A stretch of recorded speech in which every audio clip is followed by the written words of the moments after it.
Dasar mesum. Ariana langsung menarik selimut lalu bersembunyi di sana. Rasanya dia sangat malu melihat Demian tak berbusana seperti itu, meski mungkin itu akan menjadi makanannya sehari-hari setelah ini. Ayolah sayang, jangan bertingkah seperti perawan begitu. Goda Demian seraya mengenakan celana boxernya. Ariana yang masih berada di bawah selimut nampak tak bergeming, suaminya itu sungguh tak punya rasa malu sama sekali. Tok, tok. Terdengar ketukan pintu dari luar, Demian yang akan menarik selimut yang digunakan sang istri langsung mendengus kesal. Sepertinya ia akan memarahi siapapun yang berani mengganggu malam pertamanya itu. Demian segera menyambar kaosnya yang ada di dalam lemari lalu segera memakainya dan setelah itu ia membuka pintu kamarnya. Sayang, kamu belum tidur nak? Ucap Nyonya Anggoro yang sudah berdiri di depan pintu. Demian yang sudah ingin marah, langsung mendesah pelan. Ada apa sih, Ma? Ucapnya, sebenarnya ia masih marah dengan wanita itu, tapi bagaimanapun beliau adalah ibu yang melahirkannya. Bagaimana dengan salon-salon mama, apa bisa kembali lagi? Ucap Nyonya Anggoro sedih, karena sudah puluhan tahun ia merintis salon-salonnya tersebut dan ia tak rela jika jatuh ke tangan orang lain begitu saja. Victor sudah mengurusnya dengan pengacara kita Ma, sebaiknya mama sekarang istirahat. Sahut Demian. Tapi mama masih belum merasa tenang, bisakah kamu menemani mama minum teh di bawah? Pinta Nyonya Anggoro. Mendengar permintaan sang ibu, Demian mendadak kesal tapi mau bagaimana lagi ia juga kasihan sama wanita parubaya tersebut. Baiklah, ayo. Sahut Demian pada akhirnya. Sementara itu Ariana nampak membuka selimutnya ketika mendengar pintu kamarnya ditutup. Kemana dia?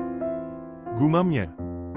Astaga Ariana, apa yang kamu lakukan? Harusnya kamu memberikan yang terbaik di malam pernikahan ini. Pasti Mas Demian pergi karena kesal. Ariana jadi merutuki dirinya sendiri karena kepergian Demian. Baiklah mungkin dia sebentar saja, aku akan memakai pakaian kurang bahan itu sekarang.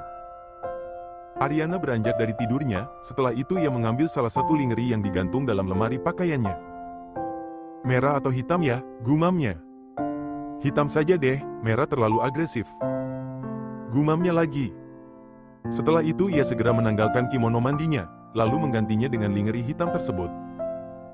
Melihat bayangannya di depan kaca, Ariana nampak menelan ludahnya sendiri. Oh astaga, apa bedanya pakai baju atau enggak? Gerutunya tapi ia akan tetap memakainya. Setelah itu ia mengambil parfum lalu menyemprotkannya pada seluruh tubuhnya. Baiklah, aku siap. Ariana menghela napasnya beberapa kali untuk mengurangi kegugupannya. 1 jam kemudian. Sudah lebih dari 1 jam Ariana menunggu Demian di kamar hotelnya tersebut, tapi suaminya itu tak kunjung datang. Mau menghubunginya tapi ponsel milik suaminya tak dibawa dan dibiarkan tergeletak begitu saja di atas nakas. Menyebalkan, sepertinya aku satu-satunya wanita yang ditinggal suami di malam pertama. Karena bosan menunggu, akhirnya Ariana tergoda untuk melihat ponsel sang suami. Ponsel yang sama seperti miliknya hanya berbeda warna dan mungkin harganya ia tafsir sampai puluhan juta. Ponsel tersebut tidak dikunci, entah lupa atau memang sengaja. Entahlah, tapi menurut Ariana itu sangat ceroboh. Bagaimana kalau ponselnya hilang dan semua datanya dicuri orang? Tapi Ariana bersyukur di dalam ponsel suaminya tak ada foto wanita lain, selain fotonya dan juga Rico yang memenuhi galerinya. Terdapat beberapa foto Olive juga masih tersimpan di sana. Ngomong-ngomong soal Olive, bagaimana kabar gadis kecil itu sekarang? Sejak Demian bercerai dari Monica, wanita itu memutuskan menjual asetnya dan pindah keluar kota bersama sang putri dan kekasihnya untuk memulai hidup baru. Semoga mereka baik-baik saja. Gumam Ariana. Sementara itu Demian yang sedang berada di sebuah kafe yang berada di hotel tersebut, nampak bercengkerama dengan kedua orang tuanya dan juga Victor. Bersyukurlah karena putramu jatuh cinta pada Ariana, bagaimana kalau dia jadi menikahi Jessica, bisa-bisa kamu akan jatuh miskin dibuatnya. Omel Tuan Anggoro pada sang istri. Sedangkan Nyonya Anggoro hanya terdiam, karena memang ucapan sang suami ada benarnya juga. Tapi bagaimanapun ia masih belum bisa menerima sepenuhnya Ariana sebagai menantunya. Dan aku tidak mau sampai kamu membuatnya sulit, karena jika itu terjadi maka lebih baik Demian dan keluarganya tinggal di luar negeri saja. Ujar Tuan Anggoro lagi, kali ini bernada ancaman. Jangan Pak, Mama mana bisa jauh dari Demian. Sejak kecil hanya Demian yang selalu menemani Mama saat Papa sibuk berbisnis. Tolak Nyonya Anggoro. Asal Mama baik sama istri dan anakku, aku tidak akan pernah meninggalkan Mama. Lagi pula Ariana adalah wanita yang sangat baik, Ma. Mama hanya perlu sedikit mengenalnya lagi. Kali ini Demian yang bersuara. Tentu saja Mama akan selalu menyayangi cucu, Mama. Selanjutnya Anggoro. Dan menantu Mama juga. Tekan Demian. Iya, Mama tahu itu, tapi bagaimanapun juga wanita itu sudah masuk ke dalam keluarga kita, jadi mau tak mau dia harus mengikuti aturan yang sudah ada. Dia harus meninggalkan kebiasaan kampungannya itu dan belajar bagaimana menjadi seorang wanita papan atas. Ujar Nyonya Anggoro. Papa juga setuju, Ariana harus banyak belajar. Kamu tahu sendiri kan, Dem, bagaimana pergaulan kaum kita, dan Ariana harus cepat beradaptasi agar tidak minder ke depannya. Dan itu tugas Mama untuk mendidiknya. Tegas Nyonya Anggoro. Demian nampak mendesak pelan, tapi bagaimanapun juga apa yang dikatakan oleh kedua orang tuanya ada benarnya juga. Baiklah, tapi jangan terlalu keras padanya, Ma. Demian tidak mau jika Ariana merasa tertekan, aku tidak bisa kalau kehilangan dia lagi. Mohon Demian. Ceka, dasar bucin, memang Mama mau memakannya apa? Gerutu Nyonya Anggoro kesal dan cemburu tentunya. Karena selama ini putranya tersebut tak pernah menunjukkan cintanya pada seorang wanita selain dirinya, dan saat ini ia mulai dihantui rasa takut jika anak lelakinya itu tidak menyayanginya lagi. Baiklah, aku harus segera kembali, kalian mengganggu malam pertamaku saja. Kali ini gantian Demian yang menggerutu. Bukannya malam kesekian kalinya. Cibir Nyonya Anggoro sinis. Asal Mama tahu, meski kami tinggal bersama, tapi aku tak pernah menyentuhnya selama ini. Ariana wanita baik-baik dan aku menghargainya. Sungut Demian, dan setelah itu ia meninggalkan kedua orang tuanya dan juga Victor. Menantuku memang wanita baik-baik. Ujar Tuan Anggoro dengan pandangan menerawang jauh, tiba-tiba sekelebat bayangan masa lalu melintas di pikirannya. Namun ia segera membuang jauh pikiran itu dengan menghela napas panjangnya. Demian yang baru masuk ke dalam kamarnya mendapati istrinya tersebut sudah tertidur pulas seraya memegang ponselnya. Maafkan aku sayang, membuatmu menunggu. Demian mengambil ponselnya lalu meletakkannya di atas nakas, setelah itu ia berbaring di samping sang istri. Namun ia langsung menelan ludahnya ketika masuk ke dalam selimutnya dan mendapati istrinya itu memakai lingerie yang khusus dia beli untuk wanita itu. Kamu benar-benar menggoda imanku sayang, jangan salahkan kalau aku mengusik tidurmu. Demian yang tadinya ingin membiarkan istrinya terlelap hingga pagi, nampaknya akan mengurungkan niatnya dan membuat wanitanya itu mendesakkan namanya sepanjang malam. Keesokan harinya. Pagi sayang. Sapa Demian ketika melihat istrinya itu baru membuka mata. Pagi, ini pukul berapa, Mas? Ariana mengucek matanya yang masih terasa mengantuk, sungguh saat ini badannya terasa sangat lelah sekali. Jam 10. Sahut Demian, laki-laki itu nampak duduk bersandar di headboard ranjangnya seraya mengecek pekerjaan di ipatnya. Astaga, aku bangun kesiangan. Ariana langsung panik, ia tak biasanya bangun sesiang ini. Ia harus segera membuat makanan untuk sang putra. Sayang, mau kemana? Demian langsung menahan istrinya saat wanita itu hendak bangun dari tidurnya. Riko pasti mencariku, Mas. Riko aman bersama Mama dan Papa di mansion, sayang. Tapi bagaimana kalau dia mencariku? Anak itu sudah cukup besar untuk mengerti kalau ibu dan dedinya sedang membuatkannya seorang adik. Sahut Demian dengan senyuman nakalnya. Jangan macam-macam, Mas. Aku sangat lelah. Keluh Ariana. Ariana merasakan tubuhnya begitu remuk, suaminya itu benar-benar tak mempunyai belas kasihan padanya. Sepanjang malam laki-laki itu terus-menerus menyatukan tubuhnya tanpa kenal lelah. Tapi itu sangat menyenangkan sayang dan membuatku tak bisa berhenti. Demian meletakkan ipatnya di atas nakas, lalu ikut merebahkan tubuhnya di samping istrinya itu. Kamu bilang menyenangkan? Tapi rasanya nyawaku seperti dicabut dari tubuhku. Gerutu Ariana kesal. Kamu terlalu berlebihan sayang, nyatanya pagi ini kamu terlihat sangat segar. Goda Demian. Aku mau mandi. Ariana beranjak dari tidurnya, berdekatan dengan suaminya rasanya tak aman. Mau ku bantu? Tawar Demian. Tidak perlu. Tolak Ariana. Kemudian ia segera turun dari ranjangnya, tapi tiba-tiba selangkangannya terasa nyeri. Demian yang melihat sang istri meringis kesakitan langsung mengangkat tubuhnya. Jangan terlalu dipaksa. Ujar Demian seraya menggedong istrinya dan membawanya ke dalam kamar mandi. Aku bisa sendiri, Mas. Tolak Ariana. Kamu pikir aku suami yang tega? Kamu seperti ini juga gara-gara aku. Maaf semalam tidak bisa mengendalikan diri. Ucap Demian, ia meletakkan tubuh Ariana di dalam batuk berisi air hangat yang sudah ia siapkan sebelumnya. Berendam air hangat akan mengurangi rasa lelah. Imbuhnya lagi. Kamu sudah mandi, Mas? Tanya Ariana yang kini tubuhnya sudah dipenuhi oleh busa. Apa kamu ingin mengajakku mandi, Goda Demian dengan senyuman nakalnya. Jangan mulai deh, Mas. Ya siapa tahu, kamu masih mampu beberapa ronde lagi. Celetuk Demian. Mas. Pekik Ariana kesal. Bercanda sayang, aku sudah mandi kok. Kamu berendam saja, akan kupesankan sarapan untukmu. Demian langsung bangkit dari duduknya dan setelah itu keluar dari kamar mandi tersebut. Ariana mengulas senyumnya, binar bahagia nampak di wajahnya, apalagi mengingat bagaimana laki-laki itu memperlakukan dirinya dengan begitu berharga. Terima kasih, Mas. Gumamnya. Setelah itu ia nampak memejamkan matanya, merasakan hangatnya air yang menyatu dengan tubuhnya hingga membuatnya terlelap tidur. 30 menit kemudian Ariana nampak mengerjapkan matanya ketika mendengar suara tawa suaminya. Apa ada orang lain di luar?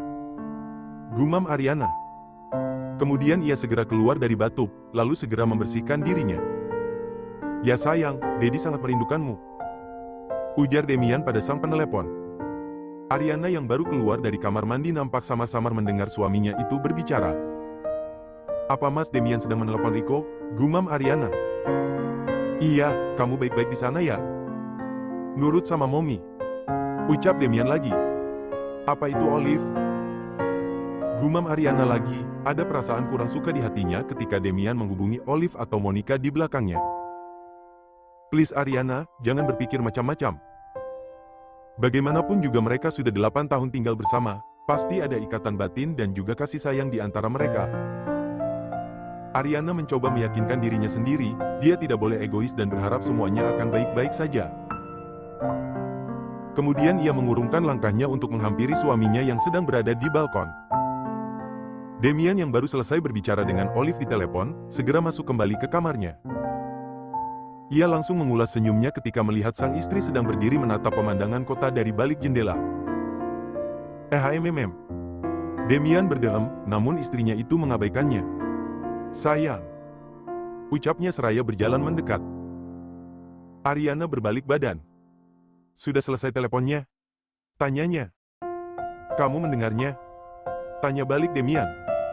Menurutmu? Olive menghubungiku tadi. Sahut Demian jujur. Oh. Ariana hanya beroh ria, kemudian berjalan melewati Demian menuju meja riasnya. Merasakan sang istri bersikap aneh, Demian langsung menarik tangan wanita itu. Kamu marah? Tanya Demian kemudian. Kenapa harus marah, Mas? Dia putrimu juga kan? Maafkan aku tidak bisa mengabaikannya begitu saja. Bagaimanapun juga dia. Aku tahu, kamu tenang saja. Sela Ariana seraya mengulas senyumnya. Terima kasih kamu mau mengerti, aku hanya menghubungi ponsel Olive bukan Monica. Ujar Demian jujur. Aku mempercayaimu, Mas. Semoga kamu tak mengkhianati kepercayaanku, jika itu sampai terjadi maka aku tak segan meninggalkan. Ariana memutuskan perkataan ketika Demian tiba-tiba membungkam bibirnya dengan ciumannya. Setelah puas membuat bibir sang istri bengkak, Demian baru melepaskan panggutannya. Itu tidak akan pernah terjadi sayang, karena sebelum kamu pergi aku akan mengurungmu terlebih dahulu. Ujar Demian posesif. Biar waktu yang akan membuktikan, Mas. Batin Ariana dalam hati. Kemudian Demian mendaratkan ciumannya kembali dan membawa istrinya itu ke atas ranjangnya. Ketika Demian akan membuka kimono mandi yang dikenakan sang istri, tiba-tiba terdengar bel berbunyi. Mas, ada yang datang.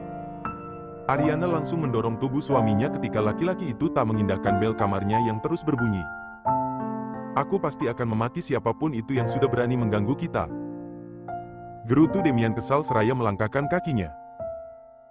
Mama, ucapnya kemudian, ketika melihat Nyonya Anggoro sudah berdiri di depan pintu dengan mengulas senyumnya. Apa yang Mama lakukan di sini? Gerutu Demian kesal. Kamu nggak lihat Mama membawa siapa? Ujar Nyonya Anggoro seraya menatap ke sampingnya. Riko. Demian terkejut, namun setelah itu ia langsung menggendong sang putra. Rico kangen ibu, Dad. Rico tidak suka tinggal di rumah besar. Rico mau tinggal di rumah Rico sendiri. Rengek Rico dalam gendongan sang ayah. Astaga, sebenarnya apa yang terjadi dengan putraku, Ma? Mama tidak berbuat aneh-aneh kan padanya? Cercah Demian.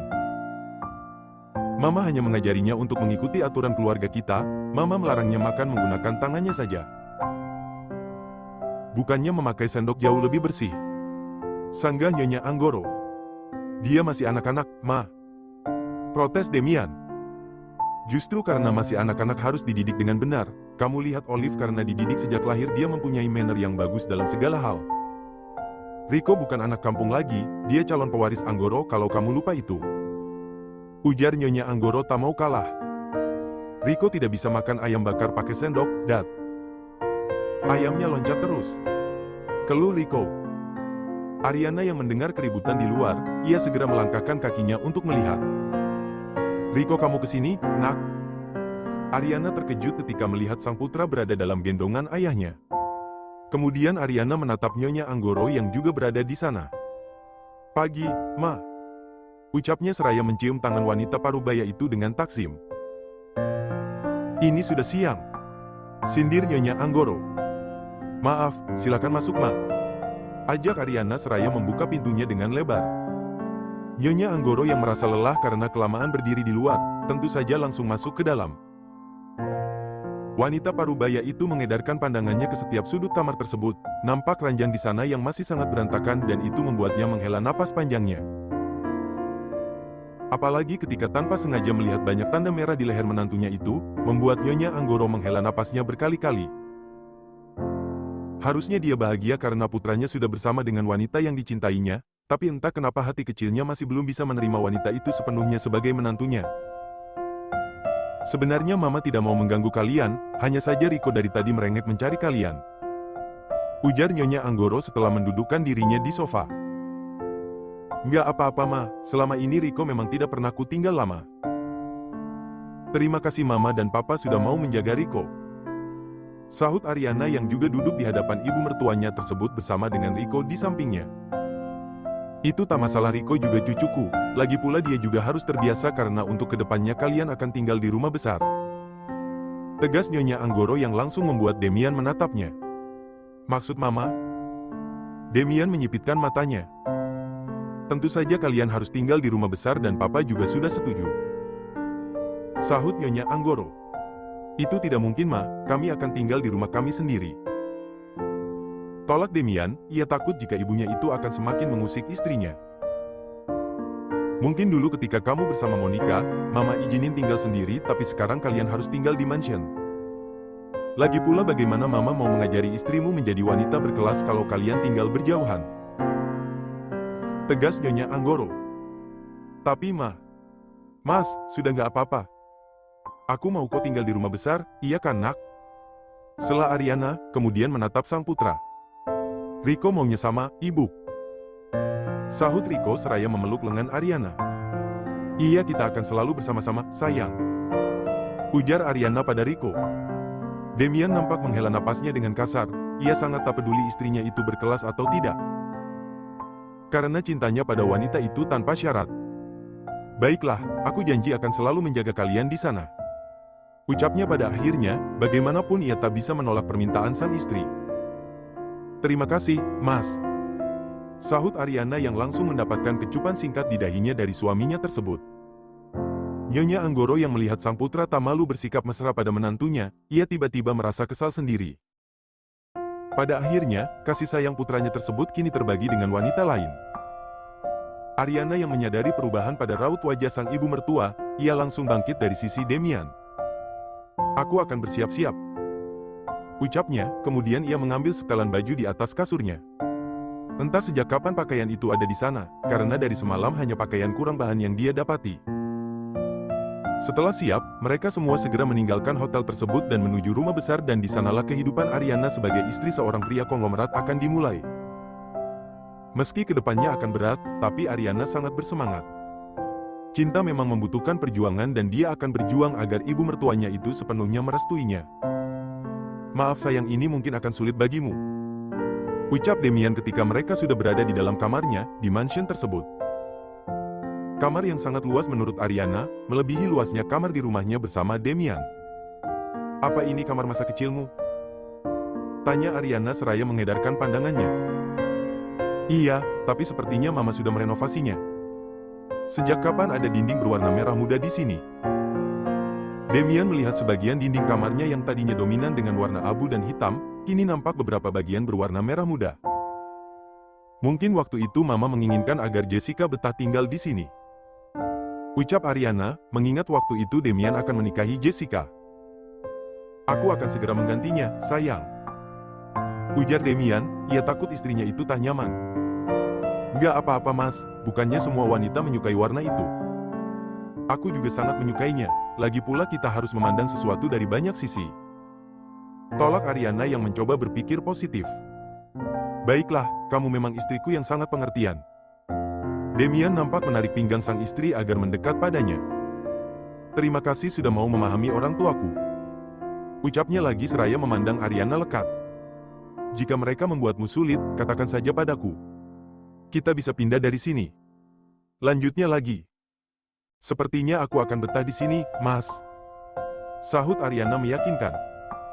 Baiklah, terima kasih sayang. Demian mendaratkan kecupannya di bibir tipis wanita itu. Mas, jangan sekarang. Bagaimana kalau ada Mama datang? Ariana menahan tangan Demian ketika laki-laki itu berusaha melucuti pakaiannya. Mama tidak akan berani mengganggu kita, sayang. Sahut Demian. Bagaimana kalau ada Rico? Sayang, Rico sedang tidur siang bersama Papa. Demian rasanya gemas sekali karena istrinya itu sangat cerewet dan lebih baik dia membungkam bibirnya dengan ciumannya saja. Ariana yang merasa tidak bisa menahan suaminya, ia hanya pasrah ketika seluruh pakaiannya dilepas satu persatu dan dilempar ke sembarang arah. Semoga setelah ini akan ada makhluk kecil tumbuh di perutmu, sayang. Ujar Demian sangat berharap, setelah ia menumpahkan seluruh cairan cintanya pada rahim istrinya itu. Ariana yang mendengar itu langsung menelan salivanya, selama ini ia diam-diam mengkonsumsi obat pencegah kehamilan. Sepertinya setelah ini ia akan membuang obat tersebut sebelum laki-laki itu menemukannya. Tidurlah sayang, kamu pasti sangat lelah kan? Perintah Demian seraya memeluknya. Tapi ini sudah sore mas, Rico pasti juga sudah bangun. Tolak Ariana. Temani aku sebentar saja. Pinta Demian yang kini sudah memejamkan matanya. Akhirnya Ariana ikut terlelap juga.